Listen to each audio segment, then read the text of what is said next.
We're here to explain the delta or relative function that you'll find on meters, and we're using the Fluke 87.5 as the example. One of the main reasons for the delta or relative mode is when I have a set of lead resistance on test leads. Any set of lead is going to have a certain amount of resistance, so I have 0.4 ohms that are in these leads.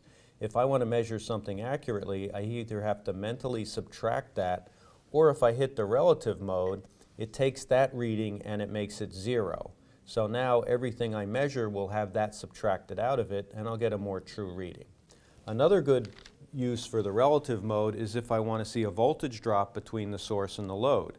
I can go to the source, hit the relative mode, it goes to 0. If I then go out to the load and I read minus 10 volts, then I know I have a 10 volt voltage drop between the source and the load. So that can be a very handy function. This function, though, can be combined with several other functions within the Fluke 87 to help you troubleshoot some more complex problems. I'm just going to plug in, go to our sine wave. So here we have a 117 volt sine wave. So if I was going to go to the source and then hit the relative, that goes to 0. If I now went out to the load and saw minus 10 volts, I would know I would have a voltage drop. But this, as I said, this function can be combined with a couple other ones. Right now, we're looking at 118 volts, which is the RMS value of this sine wave. If I hit the peak min max mode, now with the fast peak mode, I can actually measure the peak at 167 volts. And with min max, I can hit that, and now I hit the negative 166 volts.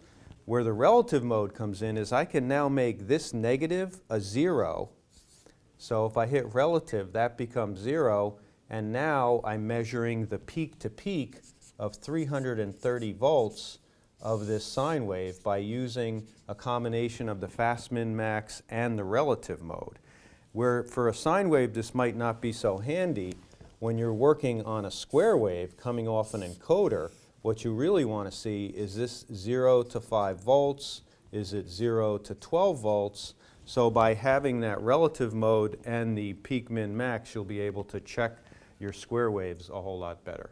So that's how we can use the relative mode on the Fluke 87 to troubleshoot a number of different situations that we're working on.